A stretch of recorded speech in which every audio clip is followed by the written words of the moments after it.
Estamos de volta em tom de prestação de serviço. Nós vamos conversar aqui no estúdio com a Gabriela Rezende, ela que é advogada especialista em direito médico e da saúde, para poder trazer detalhes, porque com base em casos recentes, uma grande preocupação dos usuários de plano de saúde perpassa sobre quando as operadoras enfrentam problemas econômicos ou financeiros, o que ocasiona a chamada falência. No entanto, as dúvidas giram em torno dos direitos dos clientes em continuar a receber esse atendimento médico nos locais credenciados pelos planos. E isso nós já estamos vivendo em alguns casos em Maceió, no estado de Alagoas. Tem muitos beneficiários que vivem um clima, um ambiente de incerteza, principalmente quando uma das maiores operadoras do estado tem colocado em dúvidas sobre o seu futuro. Gabriela, seja bem-vinda aqui ao nosso estúdio para poder falar de um tema tão importante em tom de prestação de serviço para centenas de beneficiários ligados diretamente aos planos de saúde. E o que é preciso ser observado diante de quadros como esse, quando nós temos uma operadora de plano de saúde que passa por problemas financeiros e muitos dos seus locais credenciados pelo plano já deixam de fazer esse atendimento? Bom dia para você. Bom dia, Widerlan. Essa situação dos planos de saúde, ela tem cada vez mais deixado os beneficiários preocupados, né? Existe, depois da pandemia, um grande movimento dos planos de saúde questionando o equilíbrio financeiro entre o pagamento da mensalidade e a contraprestação. Então, é importantíssimo que os beneficiários fiquem atentos a pequenos sinais, né? A gente tem aí alguns planos de saúde grandes, como você bem mencionou, que estão descredenciando clínicas, que estão impedindo o usuário de fazer tratamentos, consultas.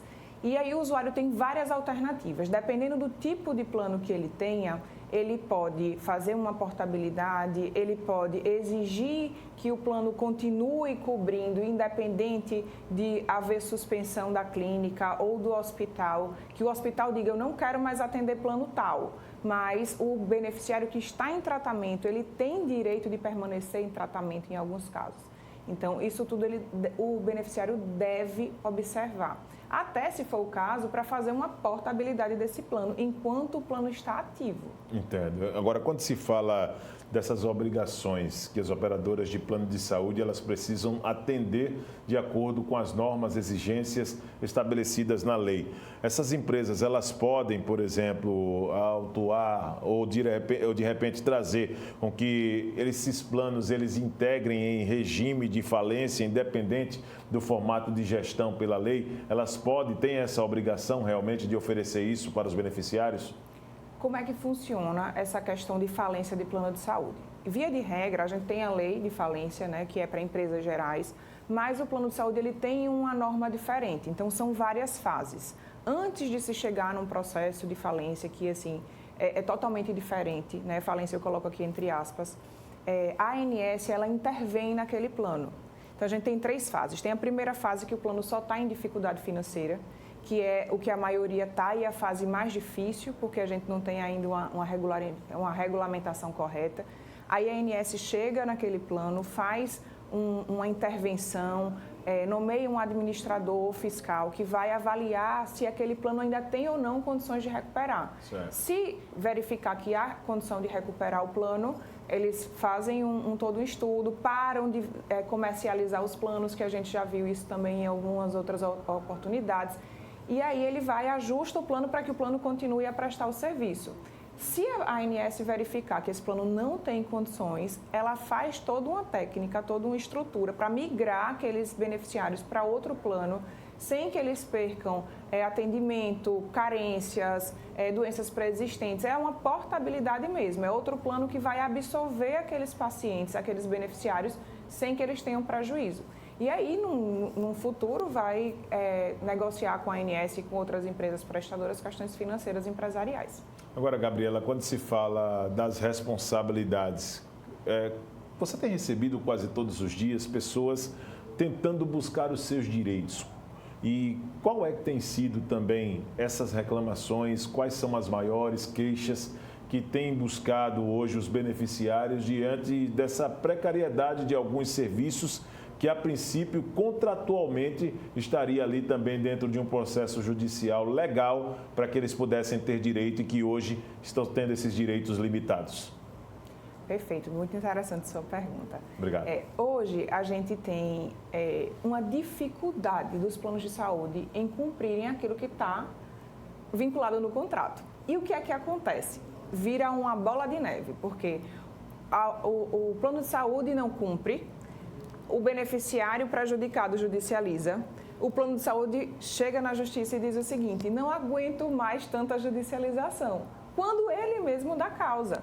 Então, hoje, o que é que mais se demanda? Se demanda, nos últimos 2 meses, com relação a essa questão de cancelamento de planos de saúde. Tem um plano de saúde aqui, grande também, que está enviando cartas para os seus beneficiários dizendo: o seu plano vai ficar ativo até dia 7 de março. E você...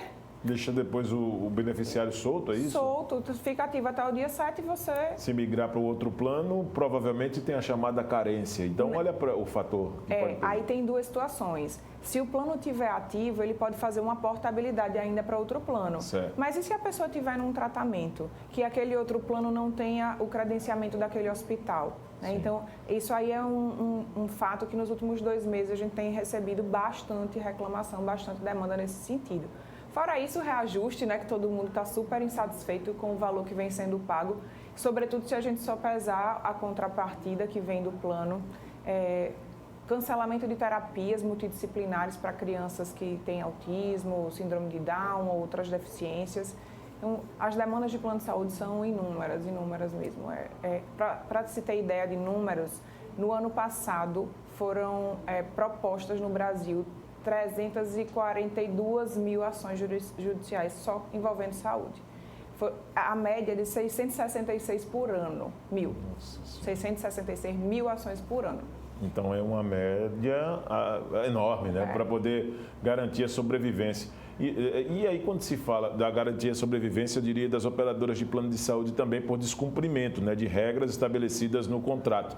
Mas quando se fala desse futuro, Gabriela, o que é que você pode trazer a respeito das questões que podem acontecer com um número de ações como esse que você está relatando aqui nessa sua participação no TV Mar News com as operadoras de plano de saúde? Quais são os caminhos que você começa a projetar sobre o futuro diante do cenário atual desses problemas financeiros das operadoras aqui, principalmente em Alagoas? Excelente também sua pergunta. Ninguém quer que plano entre em falência, que plano perca a força para prestar um serviço tão essencial à nossa sociedade. O plano de saúde ele vem como um apoio à saúde pública. A nossa saúde pública não tem condições de atender de forma satisfatória toda a população. Então, o plano de saúde ele tem essa função social muito importante e a gente tem, né, que também reverenciar isso. Só que a gente está falando de uma atividade econômica. O plano de saúde não é uma empresa que não visa lucro. Então, se ele também tem que avaliar o risco da sua atividade. Então, se ele estabelece um valor de contraprestação pecuniária mensal e dispõe, ele sabe o que é que ele precisa prestar. Então, isso precisa ser equilibrado, não através de reajustes abusivos, né? Essa crise nos planos de saúde, eu vejo com muitas ressalvas. Porque, veja, no judiciário se noticia uma crise de planos de saúde, em contestações, em defesas do plano, sempre eles alegam isso. Mas, em compensação, a gente tem hospitais bilionários sendo construídos, vinculados a plano de saúde. No mínimo estranho. Né? Tem realmente situações que não batem, né? Exato. Os balanços patrimoniais dos planos de saúde, eles são documentos públicos. Se a gente colocar lá no Google, balanço patrimonial 2023, plano tal, vai aparecer e a gente vai ter acesso àqueles números. Muitas vezes, essa falatória, né, de que os planos estão decaindo, que há uma dificuldade financeira, não é o que os números mostram nos balanços. Então, existem, claro, empresas que estão em melhor condição e em pior condição, mas fica a dica para os beneficiários para darem uma pesquisada como é que anda o seu plano.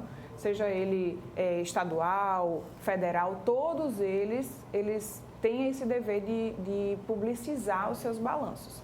Gabriela, gostaria de agradecer a sua participação aqui conosco no estúdio. Gostaria que você deixasse suas considerações também para os beneficiários que acompanham neste exato momento. quais os caminhos que precisam ser observados, se a presença de um profissional habilitado para poder direcionar juridicamente também para a escolha de um melhor plano, para que o plano possa passar credibilidade. Esses pontos são muito importantes também. Gostaria de deixar à vontade agora, nesta câmera 1, para poder deixar suas considerações para os nossos telespectadores. E muito obrigado pela presença. Obrigada também. De forma geral, o que é que a gente tem que observar enquanto beneficiário de plano de saúde? O plano está atendendo às suas necessidades? O plano, quando você precisa de um atendimento, de uma cirurgia, o plano atende? Você precisa pagar muita coisa por fora? Isso está errado, isso é equivocado. E para os beneficiários que pagam a duras penas o plano de saúde, busquem os seus direitos, busquem esclarecimento junto à ANS, junto a profissionais habilitados, não deixem que o maior bem da gente é a nossa saúde, então não deixem que as empresas maculem a saúde de vocês, mesmo pagando tão caro por plano de saúde. Nós recebemos aqui no estúdio com muito prazer a Gabriela Rezende, ela que é advogada especialista em Direito Médico e da Saúde, trazendo todos os detalhes sobre falência nas operadoras, ou problemas financeiros das operadoras, o que pode ser feito para você, beneficiário, para não ficar sem atendimento ou ter parte desses seus serviços prejudicados. Nós vamos agora a um rápido intervalo. Essa entrevista ficará disponível no canal da TV Mar no YouTube e na volta o terceiro e último bloco nesta edição do TV Mar News. Voltamos já.